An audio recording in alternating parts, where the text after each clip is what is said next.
بزرگوں اور دوستوں، ملت اسلامیہ کے نوجوانوں، پچھلے خطبے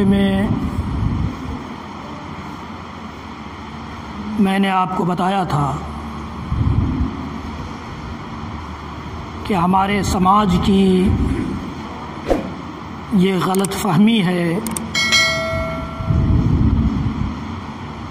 مسلمانوں کی اکثریت نے غلطی سے یہ سمجھ لیا ہے کہ دین الگ چیز ہے، ایمان اور اسلام ایک الگ چیز ہے اور دنیا الگ ہے۔ دنیا ہم چاہے جس طریقے سے حاصل کرتے رہیں اس سے کوئی فرق نہیں پڑتا۔ دین کے لیے تو بس اتنا کافی ہے کہ جمعہ کی نماز میں 2 رکعت آ کر پڑھ لیں، اللہ تعالیٰ کو ٹھگ لیں۔ ہمارے سماج نے یہی سمجھ لیا ہے۔ اور رب العالمین نے جو شریعت نازل کی ہے، اس کائنات کے امام، سارے نبیوں اور رسولوں کے امام احمد مجتبیٰ محمد مصطفیٰ رسول گرامی علیہ الصلاۃ والسلام جو دین لے کر آئے، جس دین کے ماننے کا دعویٰ ہم میں سے ہر ایک کا ہے، چاہے چھوٹا ہو یا بڑا، نوجوان ہو یا بوڑھا، مرد ہو یا عورت، پڑھا لکھا ہو یا جاہل، ہر ایک مانتا ہے۔ اور ہر ایک کا صرف یہی دعویٰ نہیں ہے کہ وہ اسلام کو مانتا ہے، وہ اللہ رب العالمین پر ایمان رکھتا ہے، وہ محمد عربی صلی اللہ تعالی وسلم کا کلمہ پڑھتا ہے، صرف یہی دعویٰ نہیں ہے۔ ہر ایک اس بات کا دعوے دار بھی ہے کہ وہ ایماندار ہے، چاہے وہ ایمان کا مطلب، ایمان کا معنی اور مفہوم سمجھے یا نہ سمجھے۔ ایماندار کس کو کہا جاتا ہے، یہ جانے یا نہ جانے، لیکن ہر آدمی ایماندار ہے۔ میں نے آپ کو بتایا تھا کہ اللہ تعالیٰ نے جو دین نازل کیا ہے، اس دین سے دنیا کو الگ نہیں کیا، اس لیے کہ اس دنیا کا پیدا کرنے والا بھی وہی ہے، اس دنیا کے نظام کو برپا کرنے والا بھی وہی ہے، اس دنیا کے سسٹم کو چلانے والا بھی وہی ہے۔ حضرت آدم علیہ السلام کی تخلیق اور پھر ان کے ذریعے حضرت حوا علیہ السلام کی پیدائش، اور پھر ان کے بعد ابلیس کے سجدہ نہ کرنے کا واقعہ، یا پھر ابلیس نے جنت میں کس طرح سے ان کو بہکایا، گمراہ کیا، اور پھر ان کے دنیا میں بھیجے جانے کا یہ عمل، یہ سب اللہ رب العالمین نے لکھ رکھا تھا تاکہ دنیا بسائی جا سکے۔ دنیا کو یہ رنگینی جو انسانیت کی شکل میں اللہ رب العالمین نے بخشی ہے، یہ اللہ رب العالمین نے لکھ رکھا تھا۔ تو جس ذات نے دنیا کو بسایا ہو، جس ذات نے دنیا کے اس سسٹم کو چلایا ہو، جس ہستی نے دنیا کا یہ تماشا کھڑا کیا ہو، وہ دنیا کو الگ کر دے اور جو دنیا کو جینے کے لیے دستور نازل کرے، جو قانون وہ نازل کرے، اس کو الگ کر دے، ایسا نہیں ہو سکتا ہے۔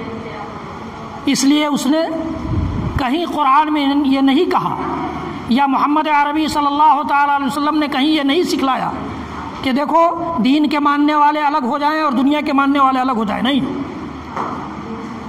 یا دین کے ماننے والے اس راستے پر چلیں گے اور دنیا کے ماننے والے اس راستے پر چلیں گے، ایسا نہیں بتایا۔ ہاں، اللہ رب العالمین نے یہ ضرور کہا کہ دیکھو دنیا یہ عارضی چیز ہے، تو عارضی چیز کے لیے عارضی کوشش ہونی چاہیے، اور آخرت ہمیشہ رہنے والی چیز ہے۔ آخرت جو چیز ہمیشہ رہنے والی ہو، اس کے لیے کوشش بھی ہمیشہ کے اعتبار سے ہونا چاہیے۔ اللہ رب العالمین نے یہ سکھلایا ہے۔ اللہ رب العالمین نے یہ بتایا ہے کہ جو لوگ ہماری ملاقات پر یقین نہیں رکھتے، آخرت پر یقین نہیں رکھتے اور صرف دنیا چاہتے ہیں، دنیا طلب کرتے ہیں، دنیا کے چکر میں پڑے رہتے ہیں، دنیا میں پھنسے رہتے ہیں، دنیا حاصل کرنے اور دنیا بٹورنے میں لگے رہتے ہیں، ان کی آخرت برباد ہوگی۔ یہ نہیں کہا کہ دنیا چھوڑ دو اور بالکل کٹ کر کے دنیا سے آخرت کی تیاری کرو، نہیں. ان الذین لا یرجون لقاءنا ورضوا بالحیاۃ الدنیا واطمأنوا بها، اللہ رب العالمین نے فرمایا کہ دنیاوی زندگی سے راضی ہو جانا انسانی فطرت ہے، لیکن اس فطرت کے ساتھ ساتھ ایک اضافی اور ایڈیشنل چیز یہ ہے کہ انسان دنیا ہی پر مطمئن ہو جائے، دنیا ہی کو سب کچھ سمجھ لے، دنیا ہی کو حاصل کرنے کو وہ اپنی کامیابی سمجھ لے، دنیا میں وہ کس قدر ترقی کر جائے یہی اس کا آخری ٹارگٹ بن جائے. یہ اللہ رب العالمین کے نزدیک معیوب چیز ہے، یہ اللہ رب العالمین کے نزدیک نقصان دہ چیز ہے، یہ اللہ رب العالمین کے نزدیک شریعت کے خلاف چیز ہے. ان الذین لا یرجون لقاءنا، جو ہماری ملاقات کی امید نہیں رکھتا، یعنی موت اور موت کے بعد کی زندگی، حساب و کتاب، حشر کے میدان میں جمع ہونا اور پھر حشر کے میدان کے بعد جنت اور جہنم کا فیصلہ، ان سب پر یقین نہیں رکھتا. ورضوا بالحیات الدنیا، اور دنیاوی زندگی سے راضی ہو جاتا ہے، واطمأنوا بها، اور اسی پر اطمینان کر لیتا ہے. اللہ رب العالمین نے فرمایا کہ یہ وہ لوگ ہیں جو آخرت سے غافل رہتے ہیں. اولئک مأواہم النار بما کانوا یکسبون، یہ وہ لوگ ہیں جن کا ٹھکانہ جہنم ہے اس وجہ سے کہ جو وہ کما رہے ہیں، ان کے کرتوت کی وجہ سے، ان کے اعمال کی وجہ سے. یہ تو اللہ رب العالمین نے کہا ہے، یہ اللہ رب العالمین نے کہا کہ من کان یرید حرث الآخرہ نزد له فی حرثہ ومن کان یرید حرث الدنیا نؤتہ منہا وما له فی الآخرۃ من نصیب. فرمایا رب العالمین نے کہ آخرت کی کھیتی جو چاہتا ہے اس کو ہم آخرت کے اعتبار سے بڑھا دیتے ہیں. یہ نہیں کہا کہ دنیا چھین لیتے ہیں یا دنیا میں اس کا کوئی حصہ نہیں ہوتا، نہیں. وہ اس نے کہا کہ آخرت کے کو جو نشانہ بناتا ہے، آخرت کو ٹارگٹ بنا کر جو زندگی گزارتا ہے، تو آخرت میں اس کو اور زیادہ آخرت پر یقین، آخرت سے متعلق انعامات اور اکرامات رب العالمین نے جو رکھے ہیں ان پر یقین اور ان میں اضافہ ہم کر دیتے ہیں. اور جو دنیا کی کھیتی چاہتا ہے، ومن کان یرید حرث الدنیا نؤتہ منہا، ہم دنیا دے دیتے ہیں. یہاں اللہ رب العالمین نے کہا کہ ہم دنیا دے دیتے ہیں، وہاں کہا کہ نزد لہ فی حرثہ، نزید لہ فی، ہم زیادہ کر دیتے ہیں. اور یہاں کہا اللہ رب العالمین نے کہا ہم اسے دیتے ہیں، لیکن پھر آخر میں ایک جملے میں یہ مہر لگا دی کہ وما لہ فی الآخرۃ من نصیب، ایسے لوگوں کا آخرت میں کوئی حصہ نہیں ہوتا ہے. تو اللہ رب العالمین نے دین کو دنیا سے الگ نہیں کیا اور دنیا کو دین سے الگ نہیں کیا. اسی سلسلے میں گفتگو ہو رہی تھی، اور سورۃ النحل کی وہ آیت کریمہ جو میں نے خطبہ مسنونہ کے بعد پڑھی ہے، جس میں رب العالمین نے فرمایا کہ من عمل صالحا من ذکر او انثی وہو مؤمن، جو مرد یا جو عورت عمل صالح کرے. عمل صالح کیا ہے اس کی تشریح بھی آئے گی، اور عمل صالح کب مقبول ہوگا، کب ہوتا ہے، یہ اللہ رب العالمین نے خود کہہ دیا. وہو مؤمن، وہو مؤمن، ایمان کی حالت میں، مومن ہونے کی حالت میں، مومن ہونے کی حالت میں جو عمل صالح کرے گا اس کا کیا نتیجہ ہوگا آگے اللہ تعالیٰ بیان کر رہا ہے. میں نے پچھلے جمعے میں آپ کو بتایا تھا کہ مومن یہ ایمان سے بنا ہے، اور ایمان کے جو 6 ارکان ہیں وہ تو ہیں ہی، لیکن ایمان کی بنیاد 2 بڑی مضبوط اور ٹھوس چیزوں پر ہے. ایک تو اللہ کی توحید ہے، اور دوسرے محمد الرسول اللہ صلی اللہ تعالی علیہ وسلم کی رسالت ہے. صرف اللہ کی توحید کو کوئی مان لے اور محمد عربی صلی اللہ علیہ وسلم کی رسالت کو تسلیم نہ کرے تو وہ مومن نہیں ہو سکتا ہے. اور صرف محمد رسول اللہ صلی اللہ تعالی وسلم کو ماننے کا دعویٰ کرے، حالانکہ دعویٰ یہ ہوگا اس لیے کہ ماننا اللہ رب العالمین کو مانے بغیر مکمل نہیں ہو سکتا ہے. تو ماننے کا دعویٰ کرے لیکن اللہ رب العالمین کی توحید کو نہ سمجھے، اللہ رب العالمین کی توحید سے اسے کوئی سروکار نہ ہو، تو وہ بھی مومن نہیں ہو سکتا ہے. ایسا آدمی بھی مومن نہیں ہو سکتا ہے. اب توحید کو سمجھنا کتنا ضروری آپ اس سے اندازہ لگا سکتے ہیں کہ توحید کے بغیر، محمد عربی صلی اللہ تعالی وسلم کی رسالت کے بغیر ہمارا کوئی بھی عمل، چاہے وہ جتنا نیک دنیا کی نظر میں ہو، جتنا اچھا عمل ہو، وہ اللہ رب العالمین کے ہاں ایکسیپٹڈ اور مقبول نہیں ہوگا. وہ اللہ رب العالمین اس کو قبول نہیں کرنے جا رہا ہے. اللہ رب العالمین نے سورۃ الفرقان میں ایک آیت نازل فرمائی، کفار کے سلسلے میں، کافروں کے سلسلے میں۔ کافروں کی کیا غلطی تھی؟ وہ اللہ پر ایمان نہیں لائے، وہ محمد رسول اللہ صلی اللہ علیہ وسلم کی رسالت کو انہوں نے تسلیم نہیں کیا، یہی تو غلطی تھی۔ اللہ رب العالمین نے فرمایا کہ وَقَدِمْنَا إِلَىٰ مَا عَمِلُوا مِنْ عَمَلٍ فَجَعَلْنَاهُ هَبَاءً مَنْثُورًا، ان کے کیے گئے عمل کی طرف جب ہم آئیں گے تو اس کو بیکار بنا دیں گے، اس کی کوئی وقعت، کوئی حیثیت ہمارے ہاں نہیں ہوگی، اس کے لیے کوئی ترازو قائم نہیں کیا جائے گا، اس کو وزن نہیں کیا جائے گا۔ کیوں؟ اس لیے کہ اس کے ہاں ایمان نہیں تھا۔ تو ایمان کی بنیاد دو چیزوں پر ہے، ان دو چیزوں کو بہت زیادہ مضبوط کر لینے کی ضرورت ہے، ان دو چیزوں کو بڑی اچھی طرح سے سمجھ لینے کی ضرورت ہے، ایک تو اللہ کی توحید کو اور دوسرے محمد عربی صلی اللہ تعالی وسلم کی رسالت کو۔ اللہ کی توحید کے سلسلے میں پچھلے جمعے میں نے کچھ اشارہ کیا تھا کہ رکوع، سجدہ، قیام اور اسی طرح سے دعا، نذر و نیاز، ذبیحہ، قربانی، استغاثہ، استعانہ، مدد طلب کرنا، فریاد کرنا، یہ سب اللہ رب العالمین سے ہو، سب اللہ رب العالمین سے ہو۔ ہم رکوع کریں تو اللہ رب العالمین کے سامنے، قیام کریں تو رب العالمین کے سامنے، سجدہ کریں تو رب العالمین کے سامنے، نظر مانے تو رب العالمین کی نام کا، اور ذبیحہ، قربانی پیش کریں تو اللہ رب العالمین کے نام کا، اللہ رب العالمین سے مدد طلب کریں، اللہ رب العالمین سے فریاد کریں، مشکل کے وقت میں رب العالمین کو بلائیں اور خوشی کے وقت میں بھی رب العالمین کی شکر گزاری بجا لائیں۔ یہ توحید کا تقاضا ہے، یہ توحید کا تقاضا ہے، یہ توحید کا تقاضا ہے، اللہ رب العالمین نے ہمیں اور آپ کو سکھلایا ہے۔ اب ہم توحید کو ماننے کا دعویٰ بھی کرتے ہیں، ہم یہ کہتے ہیں کہ ٹھیک ہے ہمارا قیام بھی اللہ کے لیے ہے، ہمارا رکوع بھی اللہ کے لیے، ہمارا سجدہ بھی اللہ کے لیے ہے، ہم دعا بھی رب العالمین سے کرتے ہیں، مدد بھی رب العالمین سے طلب کرتے ہیں، فریاد بھی رب العالمین سے کرتے ہیں، قربانی اور ذبیحہ بھی رب العالمین کا پیش کرتے ہیں، نذر و نیاز بھی رب العالمین ہی کے نام کا کرتے ہیں، تو پھر ہمارے ہاں یہ عقیدہ کیوں پایا جاتا ہے کہ ہم بچوں کی پیشانی پر کاجل لگاتے ہیں کہ نظر نہ لگ جائے؟ یہ کون سی توحید ہے؟ ہم رب العالمین کی کتاب کی سورت سورہ فاتحہ پڑھ کر اپنے بچے کو دم کر کر کے باہر نہیں بھیجتے، ہم یہ سمجھتے ہیں کہ ہم نے کاجل لگا دیا نظر نہیں لگے گی۔ یہ کون سا عقیدہ ہے توحید کا؟ یہ کون سا عقیدہ ہے توحید کا؟ بھی کل ایک صاحب نے بتایا پرسوں کہ ایک گاؤں ہے جس گاؤں مسلمانوں کا گاؤں ہے جس کے ہر گھر پر ناگ پھنی کا پودا لگا ہوا، کیوں بھائی؟ تو گھر پہ نظر نہیں لگے گی۔ انا للہ و انا الیہ راجعون۔ یہ کون سا عقیدہ ہے توحید کا؟ ہم نے خود دیکھا ہے کہ مسلمان ڈرائیور ہے اور وہ گاڑی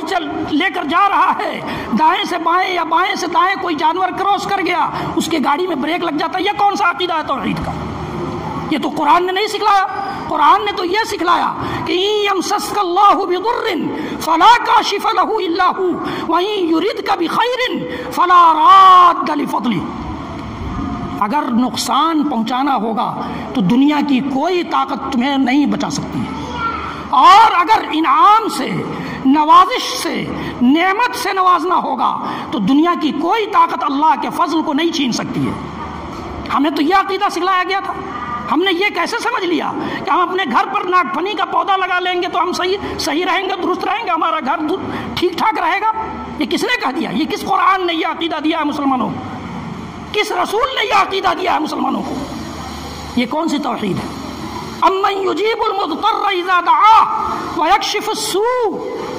اللہ تعالیٰ یہ کہتا ہے کہ کون ہے وہ ذات جو تمہاری پریشانی کی حالت میں تمہاری پکاروں کو سنتا ہے، تمہاری دعاؤں کو سنتا ہے اور تمہاری پریشانیوں کو دور کرتا ہے۔ اِلٰہٌ مع اللہ، کیا اللہ کے علاوہ بھی کوئی معبود ہے؟ مطلب یہ ہے کہ اگر ہم کسی اور کو یہ سمجھتے ہیں کہ وہ ہماری مشکلوں سے ہمیں نجات دے گا، ہماری پریشانیوں کو وہ دور کرے گا، یا اس کی وجہ سے ہماری پریشانیاں دور ہو جائیں گی، مصیبتیں ٹل جائیں گی، تو یقین جانیے کہ ہم اس کو معبود کا درجہ دے رہے ہیں۔ جو اللہ رب العالمین پوچھتا ہے، مکہ کے کافروں سے پوچھتا ہے کہ الہ مع اللہ، کیا اللہ کے ساتھ کوئی اور بھی اللہ ہے، کوئی اور بھی معبود ہے جس کی تم پرستش کرتے ہو، جس کو مشکل کشا سمجھتے ہو، جسے مصیبت سے نجات دینے والا سمجھتے ہو، جسے کام بنانے والا سمجھتے ہو، جسے گنج بخش سمجھتے ہو، خزانوں سے اور گنج سے نواز دینے والا، مال سے نواز دینے والا سمجھتے ہو؟ یہ اسلام کا عقیدہ نہیں ہے۔ ما یفتح اللہ للناس من رحمہ فلا ممسک لها وما یمسک فلا مرسل له من بعدہ۔ قرآن نے یہ عقیدہ دیا ہے، قرآن کی توحید ہم سے یہ چاہتی ہے، ہم نے توحید کا جو مطلب سمجھا ہو یا ہمارے اسٹیجوں سے، ہمارے ممبر و محراب سے جو توحید کا مطلب سمجھایا گیا ہو، قرآن نے توحید کا مطلب یہ سمجھایا ہے کہ ایاک نعبد و ایاک نستعین، ہم اسی کی عبادت کرتے ہیں، اسی کی عبادت کریں گے، اسی سے مدد مانگتے ہیں، اسی سے مدد مانگیں گے۔ قرآن نے یہ توحید سکھلائی ہے کہ اللہ اگر لوگوں کے لیے رحمت کا دروازہ کھولنا چاہے تو دنیا کی کوئی طاقت رحمت کے اس دروازے کو بند نہیں کر سکتی، اور اگر کسی کے لیے رحمت کا دروازہ بند ہو جائے تو دنیا کی کوئی بڑی سے بڑی ہستی، کوئی بڑا سے بڑا فقیر، کوئی بڑا سے بڑا پیر، کوئی بڑا سے بڑا بزرگ اور ولی اس دروازے کو نہیں کھول سکتا ہے۔ ہماری توحید یہ سکھلاتی ہے، قرآن کی توحید یہ سکھلاتی ہے۔ اللہ رب العالمین نے ہمیں جس مقصد سے پیدا کیا تھا وہ توحید ہے، اور اس توحید کا یہ مطلب ہے۔ محمد عربی صلی اللہ تعالی علیہ وآلہ وسلم جس توحید کو لے کر آئے تھے اس توحید کا یہ مطلب ہے، ایسی توحید اگر ہوگی اور پھر ساتھ میں محمد عربی صلی اللہ تعالی علیہ وسلم کی رسالت پر ہمارا یقین ہوگا، تب ہمارا نیک عمل اور ہمارا اچھا عمل، ہمارے اچھے کام، ہماری نیکیاں، ہمارے صدقات و خیرات، ہمارے حج اور عمرے، ہمارے روزے اللہ تعالیٰ کے ہاں قابل قبول ہوں گے، ورنہ نہیں۔ دنیا ہمیں مسلمانوں کی لسٹ میں شامل کر لے گی، ہندوستان کا قانون ہمیں مسلمان سمجھے گا، اور ہمارا معاشرہ ہمیں اسلام سے نہیں نکالے گا، لیکن اللہ کے لسٹ میں ہمارا نام نہیں ہوگا۔ معاف کیجیے گا، اللہ کے لسٹ میں محمد عربی صلی اللہ تعالی علیہ وسلم کے امت کے لسٹ میں ہمارا نام کل قیامت میں جب بلایا جائے گا تو نہیں رہے گا۔ اگر ہم ایسی توحید، بے لچک توحید اور توحید میں کسی بھی قسم کی کمزوری کے بغیر توحید کو نہیں تسلیم کرتے تو یقین جانیے کہ ہمارا نام نہیں ہو۔ اللہ کے رسول صلی اللہ تعالی وسلم نے تو یہاں تک کہہ دیا، حضرت رسول اکرم صلی اللہ تعالی وسلم کی وہ حدیث جو صحیح مسلم کی روایت ہے، مجھے یاد آ رہی ہے، اور بھی دیگر حدیث کی کتابوں میں بھی ہے، کہ جب حوض کوثر پر پانی پلانے کے لیے اللہ کے رسول صلی اللہ علیہ وسلم تشریف رکھیں گے، ایسا حوض، ایسا کوثر، ایسا پانی جس کو پی لینے کے بعد لم یظمأ بعد، حدیث کے الفاظ ہے کہ اس کے بعد آدمی کو پیاس نہیں لگے گی۔ وہاں کچھ لوگ جب آگے بڑھیں گے تو فرشتے روک دیں گے، اللہ کے فرشتے روک دیں گے، اللہ کے رسول صلی اللہ علیہ وسلم کہیں گے یہ تو ہمارے امتی ہیں، ہماری امت کے افراد ہیں، ان کو آنے دیجئے۔ بڑا آسان سمجھتے ہیں ہم لوگ قیامت کے معاملے کو، محشر کے میدان کے معاملے کو، اور جنت اور جہنم کو، کہ فلاں بھی سفارش کر دے گا، فلاں بھی سفارش کر دے گا ہم بچ جائیں گے، فلاں بھی سفارش کر دے گا ہم بچ جائیں گے۔ ایسا نہیں ہے، اتنا آسان نہیں ہے وہاں کا معاملہ۔ میں نے بارہا اس ممبر سے آپ کو کہا ہے کہ وہاں بڑے بڑے انبیاء بھی کہیں گے کہ الیوم غضب ربی لم یغضب بعد قط، کہ اس سے پہلے میرا رب کبھی اتنا غصہ نہیں ہوا تھا، غضبناک نہیں ہوا تھا جتنا آج ہے، اس لیے میں سفارش نہیں کر سکتا۔ بڑے بڑے انبیاء کہیں گے، بڑے بڑے انبیاء، یہ حدیث کے الفاظ ہیں، اللہ کے نبی صلی اللہ علیہ وسلم نے بتائے ہیں۔ فرشتے روک دیں گے کہ نہیں، یہ لوگ نہیں آ سکتے حوض کوثر پر، آپ کے ہاتھ سے پانی پینے کا شرف ان کو نہیں حاصل ہوگا۔ تو اللہ کے رسول کہیں گے یہ تو ہمارے امتی ہیں۔ تو فرشتے کہیں گے کہ آپ کو پتہ نہیں ہے، انک لا تدری ما احدثوا بعدک، انک لا تدری ما احدثوا بعدک، آپ کو پتہ نہیں ہے کہ آپ کے بعد انہوں نے آپ کے دین میں کیا کیا گل کھلایا ہے، آپ کے دین میں انہوں نے کیا کیا تبدیلیاں کی ہیں، آپ کے دین کا جو حصہ نہیں تھا، آپ کے دین کی جو عبادت نہیں تھی، آپ کے دین میں جسے نیکی نہیں سمجھا جانا تھا، آپ کے دین میں جو نماز نہیں تھی، آپ کے دین میں جو روزہ نہیں تھا،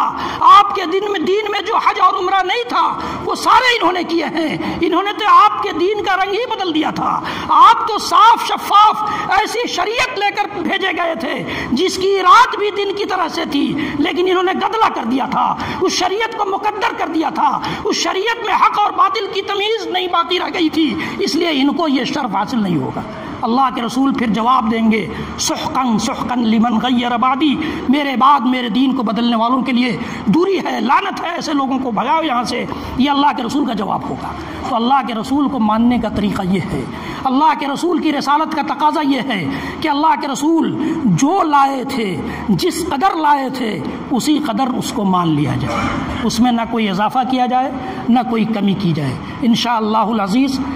توحید اور رسالت کی یہ گفتگو جاری رہے گی، اور یہ گفتگو بھی جاری رہے گی کہ دین اور دنیا یہ دونوں الگ چیزیں نہیں ہیں۔ دین کے ساتھ دنیا میں ہم رہ سکتے ہیں، دنیا کما سکتے ہیں،